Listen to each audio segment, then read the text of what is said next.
बच्चन बाबूजी महाराज भाग पहला, बच्चन नंबर 55। आगरा 25 दिसंबर सन 1938। संत मत और दूसरे मतों में ये भेद है कि संत जो अंतर के अंतर्गत शब्द की धार आ रही है उसको पकड़ाकर अपने सेवकों को अंतर में चलाते हैं, जिससे वे सब पर्दे फोड़कर सबके अंतर के अंतर्गत पहुँचेंगे। दूसरे मतों के अभ्यास किसी न किसी मन व माया के खोल में रह जाते हैं। उन सुरतों को जो सत्य देश के निर्मल प्रेम का रस और आनंद नहीं ले सकती थीं, नीचे उतरकर यहाँ आना पड़ा। वहाँ के प्रेम आनंद का ज्ञान हो सके और रस ले सके, इसके लिए बड़े भारी आंतरिक आकर्षण की ज़रूरत है। जो सुरतें चैतन्यता की कमी की वजह से उस कदर समूह नहीं बना सकती थीं, वो सत्य पुरुष का रस ले नहीं सकीं। उनमें नीचे के घाट का रस लेने की ख्वाहिश पैदा हुई। चैतन्यता की न्यूनता के कारण ज्यों ही ये अंग पैदा हुआ कि मन और माया ने सुरतों को चाँप लिया, सुरतों पर मन और माया की चाँप चढ़ गई और उनको मन व माया के देश में नीचे उतरना पड़ा, वास्ते इसके कि कोई रस ले सके। जो सुरतें जिस घाट पर जा सकती थीं और जाकर कार्रवाई करके वहाँ रस ले सकती थीं, वे उस घाट पर आप से आप उतर कर आईं और वहाँ ठेका लिया। अगर चैतन्यता इस कदर क्षीण और कम हो कि नरचोले से नीचे जाए तब जागे, तो वहाँ जाना पड़ेगा, वरना जो सुरतें नरचोले में आती हैं वो अंतःकरण के घाट पर ठेका लेती हैं। वहाँ सुरतें आईं और जागी। उस घाट पर बैठकर कार्रवाई करने की सब ताकतें और सामान मौजूद रहता ही है। उनमें बरसकर वहाँ के वासियों का संग करके और ज़्यादा जागती जाती हैं और उसी कदर मालिक की तरफ से सोची जाती हैं, यहाँ तक कि अंतःकरण के घाट पर उतरकर मालिक की तरफ से कतई सो गई हैं, यानी मालिक को बिल्कुल भूल गई हैं और मन और माया के देश, संपत्ति और सामान में लिप्त हो गई हैं। क्योंकि मन व माया ही के रस लेने की ख्वाहिश अंदर में है, इसलिए अगर मन और तन की कार्रवाई की धार उठे तो उसमें हर्ष आता है और वह प्रिय लगती है। ये कायदा है कि जिसमें जैसा मसाला है उसको उसी मसाले वाली चीज़ पसंद होती है, और जिस शख्स में वैसा ही मसाला हो वह प्रिय लगता है और उसके जानिब कुदरती तौर पर कशिश होती है। कामी को कामी और मोही को मोही प्रिय लगता है। कहने का मतलब यह है कि चैतन्य की कार्रवाई की धार उठे और उसमें प्रीत और हर्ष आवे, सो बात तो है नहीं, क्योंकि उतनी चैतन्यता जागी नहीं है। जड़ अवस्था को पहुंच गई है और जड़ घाट पर आकर बैठी है, इसलिए जड़ कार्रवाई में हर्षित होती है और उससे प्रीत कर करके और जड़ता में उतरती चली जाती है। लोभी को इस कदर जड़ता में उतार हो जाता है कि उसको जड़ वस्तु सोना चांदी वगैरह देखकर ही हर्ष होता है। एक दमड़ी खर्च नहीं करता, मगर रुपया देख देख कर उसको बड़ी खुशी होती है। वह उसकी जान है, उससे वह आहार पाता है। दिन में कई कई बार रुपए को गिनता है, इधर से उधर रखता है, संभालता है, और इसी कार्रवाई में उसको रस मिलता है और किसी में उसको कोई रस नहीं मिल सकता। काम, क्रोध, लोभ, मोह, अहंकार आदि की धारों की कार्रवाई कर करके और उनमें बरस बरस के चैतन्य शक्ति का बिखेर और उतार हुआ है, और उसी कदर जड़ता, कठोरता और मलिनता आई है, बड़ा कठोर हो गया है। इस देश से न्यारा और अलग करके सत्य देश में ले जाने का उपदेश जो संत दया से फरमाते हैं उसको सुहाता ही नहीं है, उसमें हित और प्यार आता ही नहीं है। संतों के परमार्थ की कार्रवाई करने की गुंजाइश ही नहीं है, उमंग ही नहीं है, काबिलियत ही नहीं है, ख्वाहिश ही नहीं है। संसार की कोई बात कही जाए तो उसमें रस आता है और उसको बड़े गौर से सुनता है। बनावट ही ऐसी हो गई है। कठोरा मनुआ सुने न बैन, लेकिन मालिक ने कठोरता को दूर करने का बंदोबस्त किया है। 84 की अग्नि में तपा तपा कर और गर्मा गर्मा कर मुलायम बनाया जाएगा। जब इस अधिकार के जीव पैदा हुए कि कुदरती कायदे से इस कदर उनकी कठोरता दूर हो गई और मुलायमियत आ गई कि संतों का उपदेश हित और प्यार से सुने, तब संत इस देश में पधारे। उससे पहले संतों का आना बेफायदा होता। कोई लाग लपेट की बात बनाने की जरूरत नहीं है। जिसके अंदर कुछ सूरत जागी होगी वो हित और प्यार से संतों का उपदेश सुनेगा और संतों के मत को जो सूरज शब्द मार्ग है दिलो जान से कबूल करेगा। जिसको संतों का उपदेश नहीं सुहाता उसमें अभी सूरत नहीं जागी है, वो संतों के मत में शामिल होने की काबिलियत नहीं रखता है। संतों का मत ये है कि सूरत को शब्द में जो उसका भंडार है पहुंचाना। सूरत शब्द की अंश है, जब वह जागेगी तो उस पर स्वाभाविक शब्द का आकर्षण होगा और वो शब्द में खिंचेगी। संतों के मत और अभ्यास में बल और पुरुषार्थ लगाकर कोई करनी करने की जरूरत नहीं है। यह तो प्रेम मार्ग है, सहज योग है।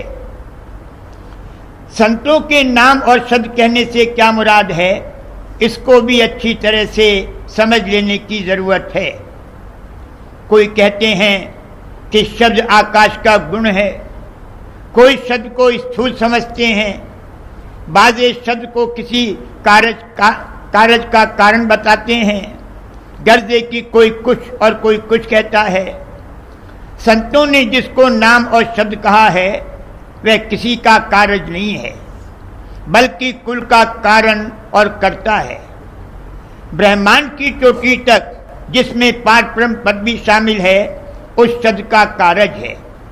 उस शब्द की उपासना और भक्ति करने का अधिकार केवल सूरत को है जो उसकी अंश है। सूरत के बिना संत मत नहीं है, चाहे किनका मात्र ही हो, मगर सूरत की शिरकत जरूर होनी चाहिए। अगर किसी कार्रवाई में सूरत न शरीक हो तो वो संत मत से खारिज है। वो मन की भक्ति है, काल और माया की उपासना है।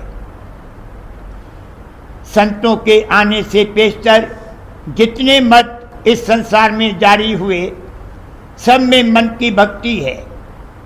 नीचे के घाट के मन ने ऊपर के घाट के मन की भक्ति की, अथवा इसी को यूं कह सकते हैं कि ऊपर के घाट के मन ने नीचे के घाट के मन को घसीटा। नाभि चक्र पर जो मन है वो पशुवत है, यानी पशु मन है। अंत्यकरण के घाट का मन नर मन है, वो नाभि चक्र के मन से ज्यादा पाक और पवित्र है। नर मन के ऊपर देव मन है। इस तरह से बहुत मन है। आत्मन है, परमात्म मन है। जिस कदर ऊंचा घाट है उसी कदर वहाँ का मन विशेष निर्मल है। मगर ब्रह्मांड की चोटी तक सब काल और माया के पेट में है। भक्ति तो की, यहाँ सभी एक दूसरे की भक्ति कर रहे हैं, मगर मन ने मन की भक्ति की। उसकी भक्ति की जिसने जीव को गर्भवास दिया और संसार में फंसाया। वो ब्रह्म है, वो सबसे बड़ा मन है। जो उसकी भक्ति करता है उसको वह इनाम इकराम वगैरह खूब देता है। छठे चक्र पर जोगी गति प्राप्त होती है और ब्रह्म पद में पहुंचकर जोगेश्वर ज्ञानी गति, और ये बड़ा भारी दर्जा है जो बहुत कम को हासिल हुआ मगर जरामरी से रहित नहीं हुए।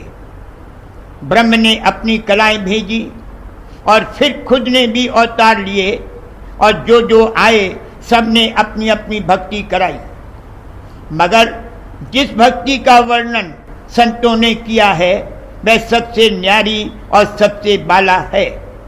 वो सूरत की भक्ति है। सूरत भी सबके अंतर के अंतर्गत है और शब्द भी सबके अंतर के अंतर्गत है। इसलिए सूरत द्वारा शब्द की भक्ति करने से, यानी सूरत को शब्द में लगाने के अभ्यास से सबके अंतर के अंतर्गत पहुंचेगा, जहां जरा मरी कलह क्लेश दुख संताप कुछ नहीं है।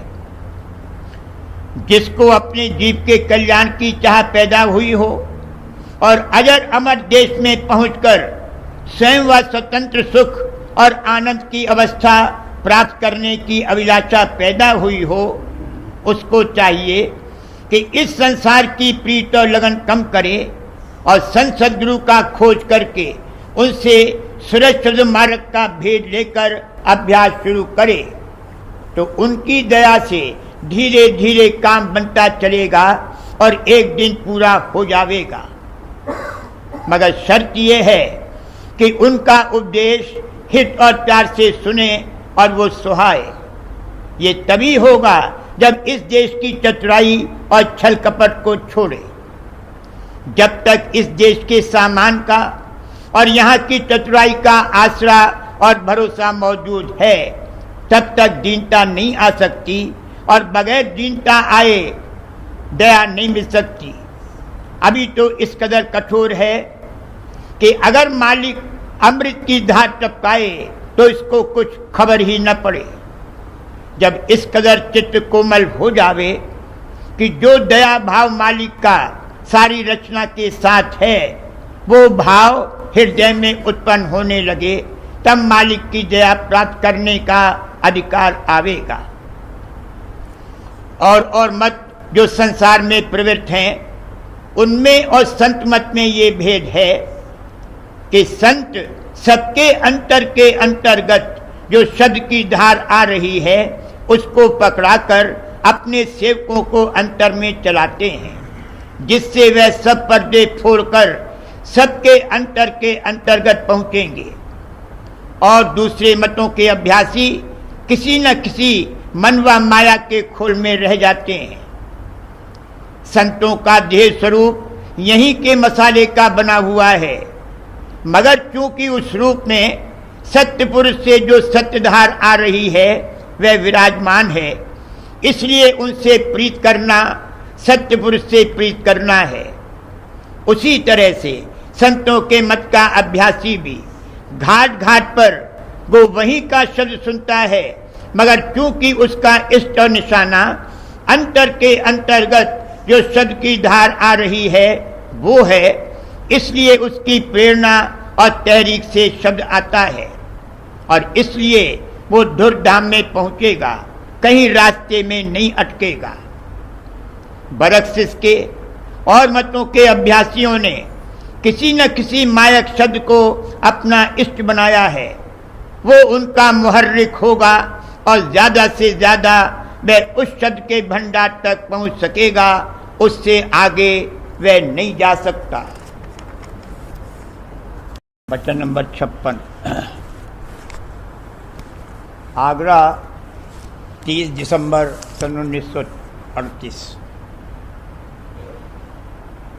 हर वक्त इस बात की चिंता लगी रहनी चाहिए कि हमारे जीव का कल्याण हो और इस देश से छुटकारा हो।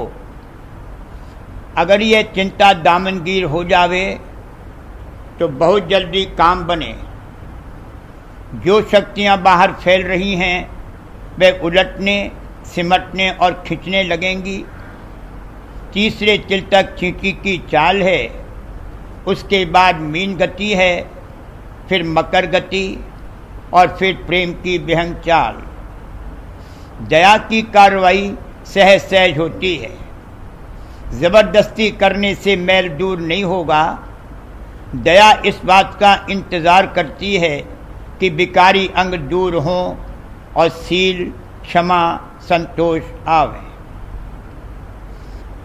जब संत साध महात्मा इस देश में आते हैं तो कुछ सुरतें अपने साथ लाते हैं जो उनकी पहचान कर सकें, यानी पुराने संस्कार की सुरतें उनके साथ आती हैं जो उनकी भक्ति करके इस देश में भक्ति का नमूना रख सकें। अगर ऐसी सुरतें न आवें तो इस देश में न तो कोई उनको पहचान ही सकता है और न जीवों के उद्धार की कार्रवाई ही जारी की जा सकती है जिसके लिए कि वो यहाँ चरण पधारते हैं। बावजूद इसके काल अपनी पूरी कोशिश करता है कि संत मत इस देश में न जारी होने पावे और जो फायदा उद्धार का कि संतों के आगमन से उठाना मुमकिन है उससे जीव महरूम रहें और सुरतें इस देश से न जाने पावें। काल की कुल रचना को संतों के मत और परमार्थ से विरोध है। जीवों के सच्चे उद्धार की कार्रवाई में जिसको संतों ने आकर यहाँ दया से जारी किया, काल हमेशा से रुकावट डालता रहा है और डालता रहेगा। वो कभी ये नहीं चाहता कि सुरतें उसके देश को छोड़कर जाएं। उसकी तरफ से हमेशा ये जतन होता रहा है और होता रहेगा कि जिसमें सुरतें इसी देश में मुक़य्यद रहें। मगर संस्कारी और अधिकारी जीव चाहे कहीं पैदा हों और चाहे जैसी हालत में हों, किसी न किसी विधि से संतों के सन्मुख खिंचे चले आवेंगे और भक्ति और परमात्मा में लग जावेंगे। ऐसे जीवों में से ही कुछ को कम या ज़्यादा पहचान आवेगी और कुछ ऐसे होंगे जो पूरी पहचान कर सकेंगे। उनके ज़रिए और बहुत से जीव खींच कर आते हैं और इस तरह सत्संग खड़ा किया जाता है। इसके सिवा और कोई रीत नहीं है जिससे इस देश में सत्संग खड़ा किया जा सके। अलावा इसके जिस जिस घाट पर जो संस्कारी और अधिकारी सूरत बैठी है वह जब संतों के प्रताप से वहाँ से खींची जावेगी तो उसकी लार में उस घाट की कुल सुरतें दर्जे बदर्जे खिंचेंगी और उन पर भी संतों का असर पहुँचेगा जो उनको आगे के लिए संस्कार और अधिकार देगा और उनके भी उद्धार का सिलसिला लगा दिया जाएगा। संतों के इस देश में पधारने मात्र से एक दर्जा तो कुल रचना का चढ़ गया और जिन जीवों का किसी भांति से कोई प्रकार का संतों से नाता जुड़ा है उनको अपने अपने दर्जे के माफिक ज़्यादा फायदा मिलेगा। एक तो विशेष लाभ और दूसरे बहुत ज़्यादा जीवों को लाभ पहुंचाने के लिए संत गृहस्थ में आए और ज़्यादा से ज़्यादा जहां तक अपना संबंध फैलाना मुमकिन था फैलाया। कहा भी है कि संत जो दयाल होते हैं वो गृहस्थ में आते हैं। गृहस्थ आश्रम में आने से उद्धार की कार्रवाई में ज़्यादा मदद मिलती है। जो संत या साध विरक्त अवस्था में अलग थलग रहकर चले गए उनका आना भी बेमतलब नहीं था। दुनिया में एतदाल कायम रखने के लिए यानी कम से कम जितनी रूहानियत और चैतन्यता का इस रचना में मौजूद रहना ज़रूरी है और जिसमें कमी आने से ये रचना बिगड़ जाएगी उतने की संभाल करने के लिए वह आए और जो चंद इने गिने अधिकारी जीव थे उनसे उद्धार की कार्रवाई करा के अपने संग ले गए।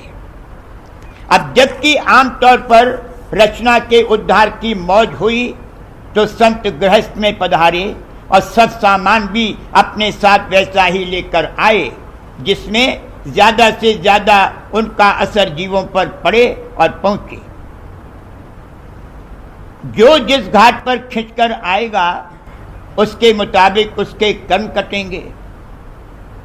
फरमाया है कि और कुछ नहीं महज दर्शन करने से इतना फल तो मिलेगा कि जिस दिन दर्शन किया उस दिन के कर्म और पाप जरूर कट जावेंगे। यानी चाहे जिस भाव से दर्शन किए हों, उस दिन के कर्म और पाप से जो सूरत का नीचे उतार और बहाव होता वह न होगा, उससे बच जाएगा। और अमृत की धार कम से कम इस कदर तो जरूर ही दर्शन करने वाले में समाएगी कि उस दिन के कर्म और पाप से जो विष उत्पन्न हुआ होगा उसका असर जाता रहेगा। मगर इससे किसी को ये नहीं समझना चाहिए कि दर्शन करने से पाप तो कट ही जावेंगे, चलो फला पाप कर्म आज कर लें, बाद में दर्शन कर लेंगे तो उसकी सजा से बच जाएंगे। जो भी कर्म करेगा उसका दंड भुगतना पड़ेगा, उससे नहीं छूट सकता। हाँ, दर्शन करने से आखिर में कुल का नतीजा ये जरूर निकलेगा कि सूरत का नीचे उतार और बहाव होने से बच जावेगा। जो शख्स प्रीत सहित दर्शन करता है और संतों पर भाव रखता है, उसको जो फायदा हासिल होता है वह तो बहुत ज्यादा है, उसका अनुमान इस घाट पर नहीं किया जा सकता। मगर संतों पर भाव और प्रीत का आना बड़ा कठिन है, और जब तक गहरा भाव और प्रीत न पैदा हो तब तक कोई क्या जान सकता है कि संतों के दर्शन पर्शन और शील प्रसादी में क्या असर है। संतों से प्रीत तब लगेगी जब इस संसार की प्रीत और बंधन कम होंगे और छूटेंगे। अगर इसकी दृष्टि श्रवण, घ्राण, रसना और त्वचा में संसार भरा हुआ है तो संसार ही प्रिय लगेगा। संसार महात्मा कैसे प्रिय लग सकते हैं? जिस शख्स में काम भरा हुआ है और काम की धार उठ रही है, उसको वही प्यारा लगेगा और हसीन व खूबसूरत मालूम होगा जो काम में बरत रहा है। मोही मोह की धार उठाता है तो जिन चीजों से संसार में मोह किया है वही चीजें तो उसको प्यारी लगेंगी। लोभी धन और जड़ वस्तुओं के लिए धार उठाता है तो उसको जड़ वस्तुएं ही प्यारी लगेंगी। लोभ मोह से नीचा और नजिस है। लोभ तो जड़ पदार्थों का होता है और मोह जानदारों में होता है। इसलिए मोह का घाट किसी कदर लोभ के घाट से ऊंचा है। लोभ का घाट सबसे नीचा है। जब लोभ मोह आदि में विघ्न आता है तो क्रोध वैर विरोध पैदा होता है। माता को बच्चे से और बच्चे को माता से मोह होता है। दोनों के मोह की धारें मिलती हैं और रस आता है। बच्चे की गिलाजत की तरफ तवज्जो ही नहीं जाती। गिलाजत उसकी आंखों से छिप जाती है। गिलाजत गिलाजत करके उसको नहीं दिखाई देती। कहने का मतलब यह है कि माँ में बच्चे के लिए इस कदर मोह प्रबल है कि सब चीजें गायब हो जाती हैं। इसी तरह से जब कामी को काम की धार उठती है तब कौन सी ऐसी गिलाजत है जिसको वो नहीं भूल जाता। गलीज ही में उसको रस आता है। मुद्दा यह है कि जिसमें जिस चीज की चाह है वही चीज उसको प्यारी लगती है, उसी में उसको रस आता है। दुनिया की ही चाह है और दुनिया ही में कुल ज्ञान की शक्तियां खप रही हैं और काम, क्रोध, लोभ, मोह, अहंकार आदि की धारें उठती हैं। जब ये हाल है तो संत साध महात्मा कैसे प्रिय लग सकते हैं? इसलिए पहली चीज जो जरूरी है वो ये है कि परमात्मा की चाह किनका ही हो मगर सच्ची पैदा हो। मालिक से मिलने की विरह जागे और अपने जीव के कल्याण की चिंता पैदा हो। ये चिंता हृदय में बसा लेनी चाहिए। चाहे हमातन मुतवज्जह होकर दुनिया का काम कर रहा हो, मगर इस चिंता से कभी गाफिल न होने पावे। बीच बीच में ये चिंता और ख्याल उठा करे कि मेरी क्या हालत है, मैं किस मुसीबत और तकलीफ में गिरफ्तार हूँ, मेरा परमात्मा कैसे बने। मेरे जीव का उद्धार कैसे हो, मालिक का दर्शन कैसे मिले, इस देश के बंधन कैसे कटें।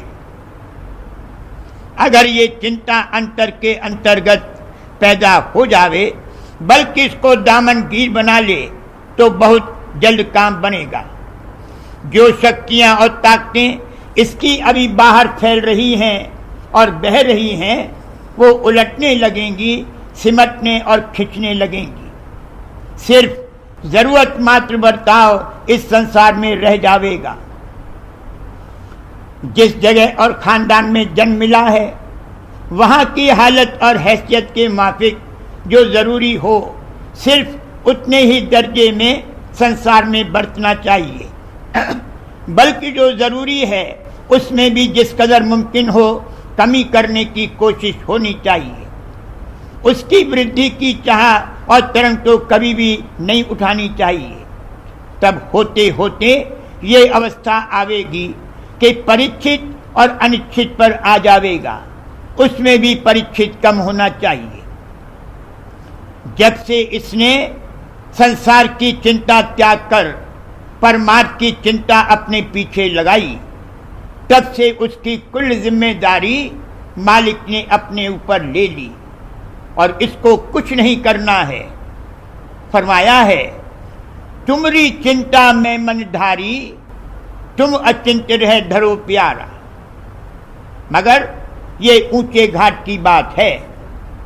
बहुत काल के अभ्यास के बाद जब किसी कदर सूरत के घाट पर यानी तीसरे तिल पर समूह बनने लगेगा, तब ये अवस्था आवेगी। तीसरे तिल तक रेंगना है, यानी चींटी की चाल है। पहले पिपिल मार्ग है, फिर मीन गति है, फिर मकर गति है और फिर प्रेम की विहंग चाल है।